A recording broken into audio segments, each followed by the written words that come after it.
Welcome to the Blood and Iron Show. It is co-hosted by myself, Andrew, and Liam. And Liam. So we are going to be analyzing different headlines, looking at issues which are becoming politically or culturally relevant, discuss what they mean and why it matters. We're just going to jump right into that. We have seen, obviously, over the past couple years at this point, the embittered battle over the COVID-19 situation and all the different policies surrounding that. And that recently came to a new front with the governors of Florida and Texas announcing that they will not be allowing mask mandates to have effect in their states. Um, this from the Daily Wire says that DeSantis signs executive order giving parents power to choose whether to mask their kids at school. Uh, I believe it's a pretty big deal.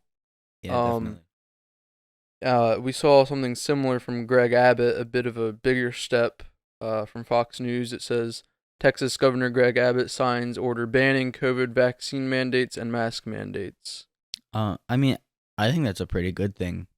Yeah, I think this is interesting because the same week there's been talk of Biden stated that if the science says that mask mandates would be the best way to go, that he would re-implement them. Uh, It is pretty weird timing. it's very strange timing, and I think it comes down to a bit of a difference in ideology, even. Um, it's the way that these governors are approaching it is that they don't want to force any viewpoint on this virus on people. Right. I mean, if you want to wear a mask, wear a mask. Hmm. Like no one's gonna stop you from being able to wear a mask. It's just stopping people from forcing others to wear a mask. That's Exactly, and what we're doing. that's what the headline says is that the parents will be allowed to choose. Right. So it's almost a difference between liberty and the ability to choose for yourself and what the government decides is best for you in your life. Um, so I think it's a little deeper than just the headlines indicate. And that is at least the next headline that we have, which is pretty consequential. So Biden, when he announced that if the science showed that we needed another mask mandate, that he would enforce it. He was asked about this by Peter Ducey, about this contradiction, and what he said is that this was true at the time. That if you were vaccinated, you'd not we need to wear the mask. And now he was sort of walking this back, saying that even if you Yeah. were vaccinated, you still might need it. Um, Putting a belief in science, which is ever changing. mhm. Um, and it's sort of become the religion of the Yeah. secular portion of America, I believe. That's sort of become their slogan over the past couple of years is, having trust in the science. Right. Believe the science. Hmm. But our knowledge of science evolves as we learn more about it. And that's not a bad thing. But I think what that means is we shouldn't be basing all of our policy and all of our beliefs on something that changes almost weekly at this point. Right. And it's less of, putting your belief in science and more putting your belief in what we know of science. Because if Hmm. I went out there and tried to argue with them, they'll be like, "Oh, but you can't argue against science." And you're right. But you can argue against what people think. Like scientists are wrong a lot. There's a lot of times where scientists are wrong. Obviously, they're right a lot of the time. Most of the time. But around big stuff, there's a lot of times when they're wrong. So you're not necessarily arguing against science itself. It's more of what scientists, think, what scientists believe, Hmm. what scientists think about science. But So they take the position that even though science evolves and changes, that what it says at an exact moment in history is exactly that's what should be dictating the right, policy. Um, and so a lot of places will attack these governors and have been doing it throughout as anti-science, um, which I think is really interesting considering that the people telling us what the science means are in a large part bureaucrats in white lab coats. Right. So it's almost that the president and his cabinet or whatnot is saying believe the science, which essentially just means believe the doctors and their interpretation of the science. So I think it's definitely good to look at science and draw conclusions about it.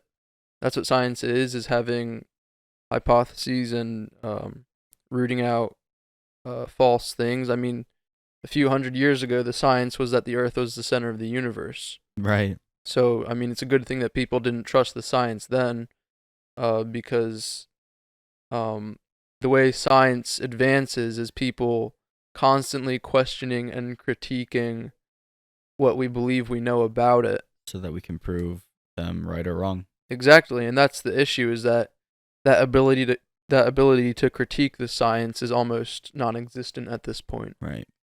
So I think no matter what the standards for believing the science are, as they say, there's never no reason to question science or vaccines or whatever it is. It doesn't mean that you're anti-vax or anti-science. In fact, it means you're pro-science, because by questioning it and testing it, you can Scientific method, baby. exactly you can find what's actually true and what's not. So the next headline we have is something all right. This is from CNN, from Scotty Andrew. It says, "Welcome to the Gay Games, an alternative to the Olympics where activism is encouraged and everyone's an athlete." See, I wanna know who okayed that. Like, who looked at that and thought, yeah, this is a great idea. This is gonna go amazing. It's it's interesting for sure.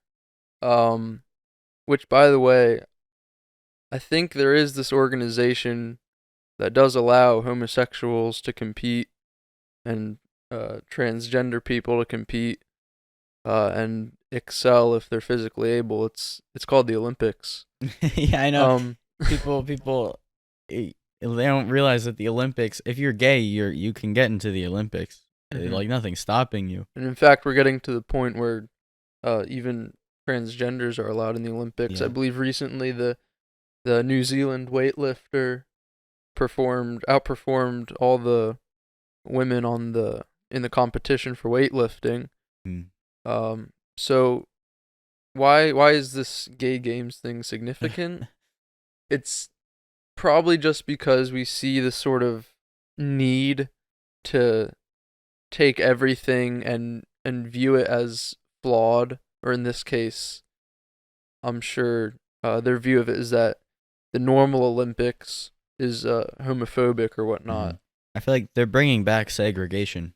In a way, yeah, because I didn't realize that. now you have your Olympics and your gay games. Right. So it is almost a resegregation in a way, but it's not based off of an implicit bias. It's about just putting people in groups, and that's still very polarizing. It promotes sort of tribalism, this idea that you belong in this box and you belong to this group. Right. And it really doesn't work wonders for the sort of message of unity that's propagated. I looked into the gay games a little bit. Apparently, it's a pay-to-play sort of thing, which I thought was interesting. So it's a money grab then. Exactly, and it has actually nothing to do with just pure athletic ability. As the headline says, anyone can be an athlete. So, if the price is right, then... So... I'd pay to be an Olympic athlete. I mean... Yeah, well, I wouldn't see this as much of a serious competition to the Olympics, considering that you don't have to be an athlete to do this. Everyone's an athlete, Andrew. But that's the whole thing, is that when everyone's an athlete, no one's an athlete. Exactly. It's like saying everyone's a winner. Like, no, not everyone's a winner. Winners are winners. Yeah, think about it this way. If I take an African elephant and a dozen mice, and I say that all these animals are elephants, everything's an elephant, but nothing's an elephant. What?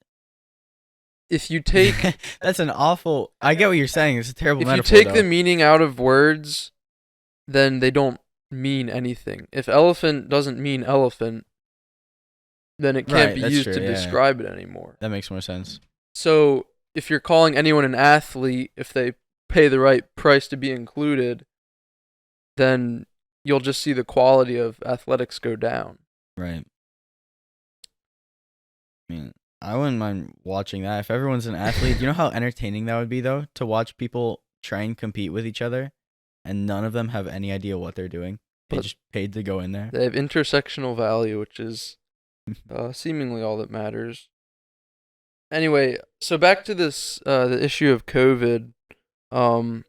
You're also seeing a lot of areas in which the governors that were praised as doing everything right are actually suffering the worst in this sort of recovery, or what should be the recovery. This headline says that large Democrat-run cities lag the nation in job recovery. It lists some of the top 10, like New Orleans, Las Vegas, Chicago, all these sort of Democrat-run areas, suburban areas that aren't recovering at the same rate. And it really shows in the corporate world too. There's another headline: Goldman Sachs is changing its headquarters from New York to Texas. So it's really interesting to see that shift happening. A lot of people are moving out of California in favor of the red states. A lot of people think that this is a really good thing, and in some ways it is. But in other ways, these people are still bringing their policy beliefs with them. Right, which doesn't make any sense. Mm-hmm. People are leaving California because they don't like it, and then they're complaining that Texas is too far. Like it's not like California enough. Exactly. So it's Like, almost that they yeah. escape it and then use their vote to create another California. Right. It doesn't make any sense. Yeah, it's a sort of it's almost like leeching the life out of one state and then moving on to another. And so hopefully we don't see the same sort of policies implemented. Obviously, some of these redder states have very blue cities like Austin, Texas, or Houston. But overall, the governors of these states, which are pretty consistently elected from the right, they just take a freer approach, saying, "Listen, if you want to mask or vaccinate, that's fine," which it is. But people shouldn't be forced in either way. Right. They shouldn't be forced to unmask or to mask. So I think allowing people that liberty is really, really essential. Yeah, people are complaining that others aren't getting vaccinated. But it's like, if you're vaccinated, I mean, you're not like 100% safe from COVID, obviously. But like, if you're vaccinated and your close circle is vaccinated, then you shouldn't complain that people 100 miles away from you are not vaccinated. It just doesn't make any sense. And it's almost this idea of we have to allow the government to impose these mandates for your well-being because they're so scared that somebody with free choice might end up in a bad position. So that would be like me saying, I would rather see you get forced to be vaccinated against your will to protect everyone around you and yourself than to let you decide for yourself and possibly get sick. Yeah, and it doesn't make any sense. Yeah, I believe it has a sort of false nobility about it as well. So it'll definitely be interesting to see where all of this goes in the coming days. But I think it is coming out more and more who was actually right during all of this. And I believe it's really showing not to be the larger, bluer cities. Mm-hmm.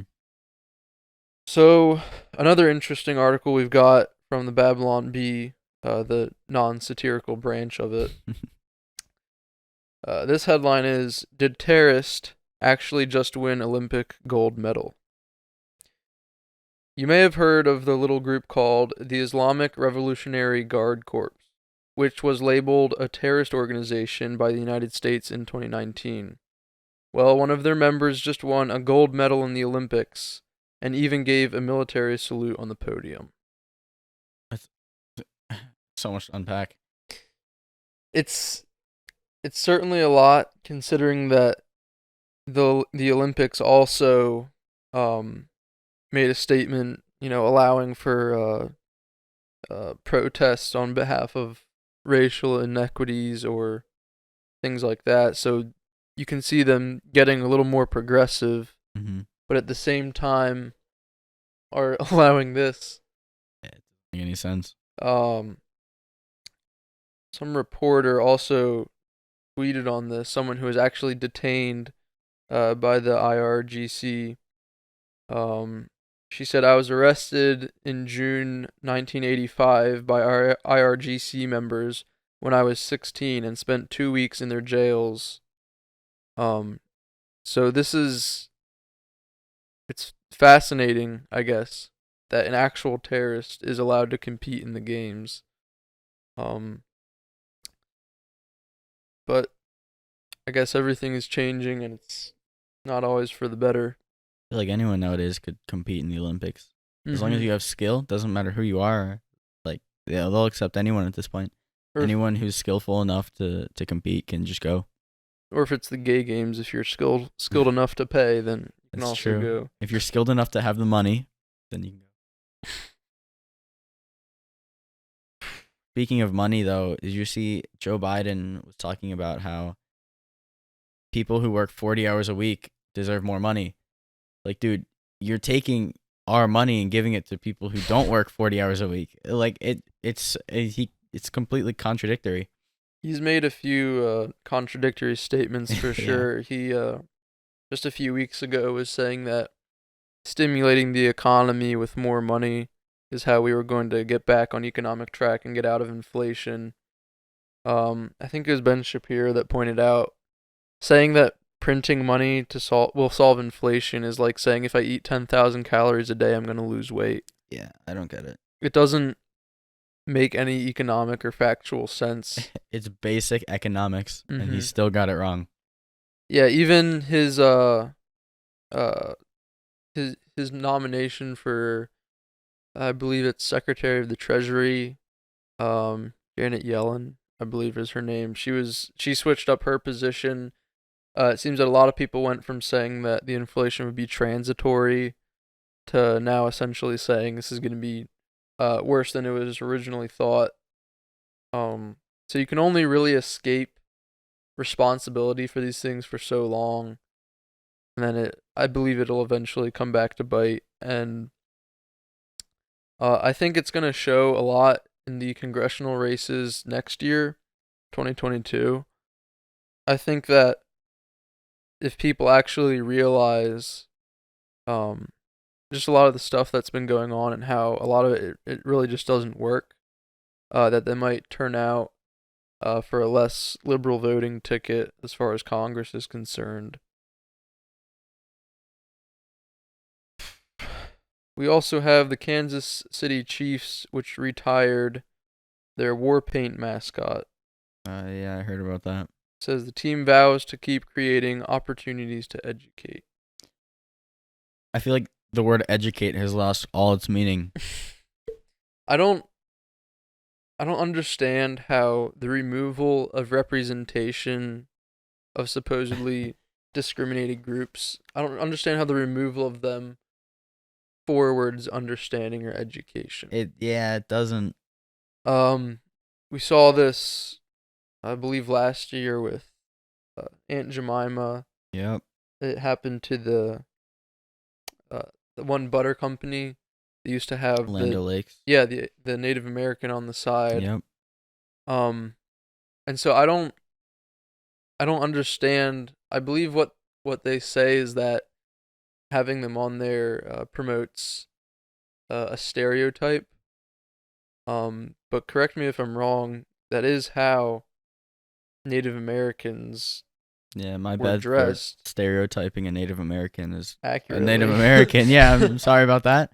And same with I believe Aunt Jemima was an actual person, not just some fictionalized, stereotyped character of somebody trying to create a sort of marketable brand, like it was an actual person. And Mhm. so by removing these people, I don't think it says anything for um their sort of commitment to diversity. See, nowadays the whole most of the people that get, angry about that stuff are like, young adults working minimum wage jobs at ice cream stores.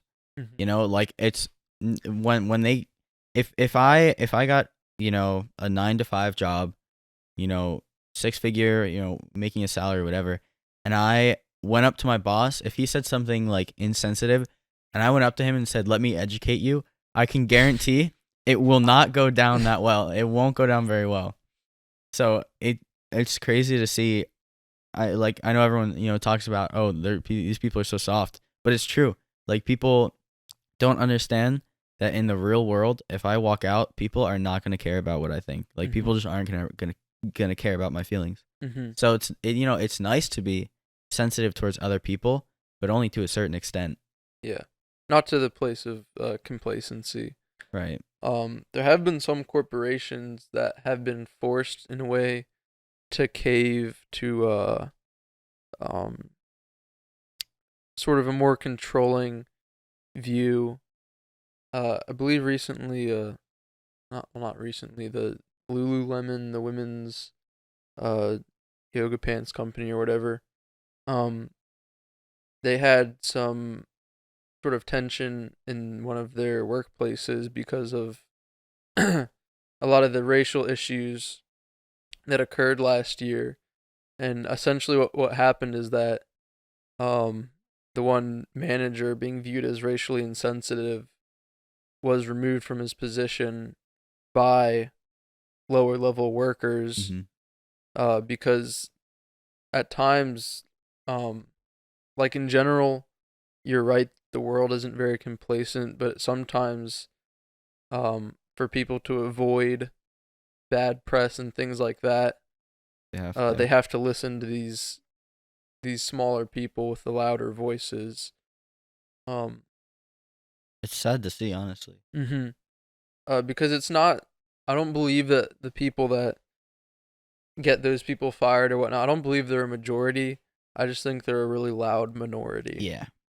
And for whatever reason, these corporations have chosen to almost cower on the side of caving to this small minority because, in a lot of ways, that's what's tied to the government. And I Um, mean, it kind of makes sense too if you think about it, because I'm not gonna go out and boycott a company because they're being woke or whatever, because they're being oversensitive. I'm not gonna boycott a company for that, but they will boycott a company for being insensitive. mhm, Like if anyone does anything wrong, they will boycott it. But if like the majority of people are not gonna care what they do, but it's the very very loud minority that will care, and so they may as well, because then they get everyone on their side. Because if mhm. even though it's a minority, if that minority is against them, that's still people that aren't gonna Right. purchase from them. But like everyone else, even if they are on the minority side, they're just not gonna care. Mhm. And like you said about the boycotting, that gets back to what we were talking about earlier. Is that um, that's the approach that some viewpoints are allowable at work and some aren't. Mm. Whereas, like you said, our view of it is that you can hold whatever political position you want. We don't really care as long as it doesn't, in general, affect your product or how you're treating people. Right, exactly. So it's just the same idea of freedom versus cracking down on that kind of thing. Mm. And saying that some viewpoints are just inherently unallowed. Because once you take an entire ideology and paint it as a certain bad thing or give it a negative connotation, you can end up demonizing half the country. Yep. Um, so if you're able to control the terms and say that believing in a certain thing makes you a racist or a bigot, then you can take that and apply it more generally. Um, which I think it's a really dangerous thing. It has a lot of bad implications for society. Uh, to not have even just basic respect for other viewpoints. Um, I mean, you saw it just last week. Tucker Carlson being confronted when he was at I believe, a fly fishing shop in Montana with his family, and he's got this fishing guide or whatever up in his face saying he's the worst human that's ever lived and he's responsible for all this death. Yeah. And it's just, we don't have a basic respect anymore. And if you lose basic respect for each other's opinions, then you lose your ability to have civil discourse. And if you lose that, then all that really determines where the society goes is who's in power. Exactly, which unfortunately, as we can see, not always smart. Like smart people aren't always in power, so it doesn't always go very well. Yeah, and we've definitely been seeing some of how that does not go well unfolding. I'll probably be seeing a little more of it. But I guess until then, we just have to hang tight and hope it works itself out at every electoral chance that we have to Fix it. Yeah. I think things will be fine for a little bit, because the thing with social issues, right, is I can ignore those. Like those are, if like Black Lives Matter, that stuff, as long as they're not hurting, the economy, all that stuff, it's whatever. I can ignore it. But it's gotten to the point where it is affecting all that stuff, which, so I think for the time being, things will be okay. But I think that soon they're going to ramp up a lot more. Because they're realizing that, a lot more people just aren't caring about social issues. So they have to, tie social issues to other things. Yeah. Like the economy. And there's in order to that get saying that politics is downstream of culture.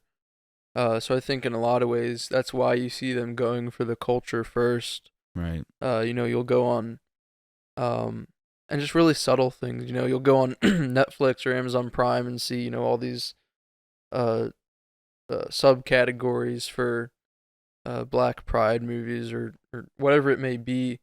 You just sort of get this sense that it's this really subtle push in the culture, because I believe they really understand that once you've affected the culture, you're affecting the people. And if you're affecting people, it means you're affecting the politicians and you're affecting just the politics overall. Right. So I think that that's definitely been their battle. I think that the right has been very bad recently at trying to conserve our morals. Because I think a lot of the times people take the incorrect view, which is just that, you can do whatever, just, as long as I don't get the bill for it, as long as I don't get taxed for it. I feel like in some ways I understand that position, but that doesn't do anything, because then you're handing over the culture. And well, yeah, I mean, see, I see that to an extent, right? But then at the same time, the culture is only so powerful to an extent, right? It only gets powerful when it is a vast majority. Or when people of high power start to give in, like what you said. Like in the beginning, it was fine. It was just people, saying, "Oh, we want justice," whatever, which was fine. It didn't matter. But now that there are people in power that do care about that stuff, then that's when it really does start to affect everyone else. Because I mean, it's like you said, people are like, "Oh, it's fine as long as I don't get the bill for it, as long as it doesn't directly affect me." And I can see that viewpoint, but at the same time, the people that it is affecting, you never know what positions of power they're going to be in the future. And we're starting to see that now, where the people that are getting in power are the people that really care about that stuff.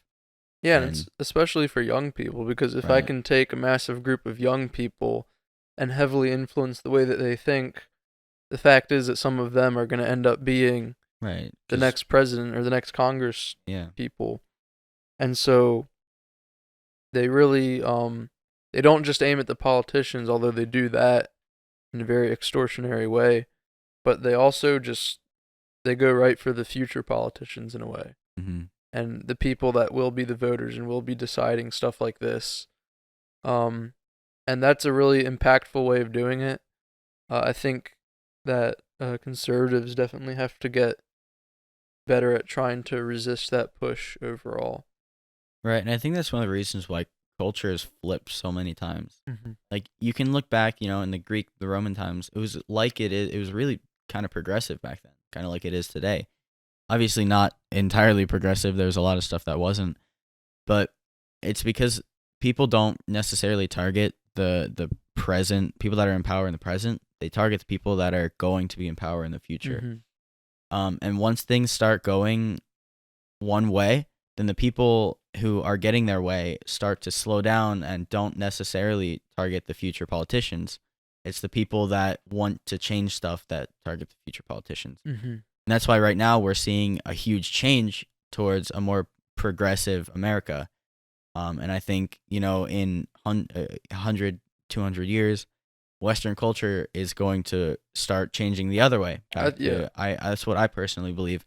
It'll start, flipping back to being more traditional. Mm-hmm. Because people are going to start to see things, and it's because if something doesn't work out, then they blame a lot of other stuff for it not working out. Because a lot of people blame the culture for stuff that people do. Like people blame traditional culture because there are some people that like there have been people in power that were very traditional that did some terrible things, Mm-hmm. and people blamed the culture itself and tried to change that. And that's why culture is ever changing. Yeah. And will never be static. And that doesn't take into consideration the fact that bad people across all sorts of political spectrums have Right. done terrible things all over the Exactly. spectrum. It's not as if it's this one ideology that just is responsible for every bit of chaos and violence ever. I mean, you've seen people right, left, and center that have committed genocide. I mean, especially just look at the 1900s. Right. So I think you're right. I think culture and just America in general is going to look a whole lot different just in future decades. Um, it can be kind of daunting considering that that's our future in a way. Yep. I've thought a lot like, is it gonna lighten up by the time I'm an adult, or will it just keep getting worse on the track that it's on? No. Um, it's a lot to consider. It's a lot to think about. Um, that's why it's important to really consider your role, uh, in just our republic as long as we maintain that role, is to be wise about who you're voting for, because I know a lot of people view it as being really inconsequential. I've known some people who just say that they just don't vote because they don't like a candidate, or they don't think it makes a difference. But it's all the people deciding to vote that do make a difference. Because I mean, the fact of the matter is, if one person doesn't vote, nothing's gonna happen. Like my vote personally won't make a difference, but the ideology is what makes a difference. Mm-hmm. Like my ideology that my vote won't make a difference is what does make a difference, because other people are gonna think that, and then they don't do anything about it. It's almost paradoxical in a way Mm-hmm. that while one vote can't change an outcome, that the spread of that mentality affecting a lot of people can change the outcome. Right, that's what changes it. Which is why it's better to just try and avoid that just in general, by understanding that your vote does matter, and so does your ability to use it to in a way shape the future that you want to see, and even looking ahead the future that you want the later generations to have. Well, thank you for tuning in with us for that. You can subscribe to us on YouTube. We appreciate it, and we'll see you next week. All right, see you guys.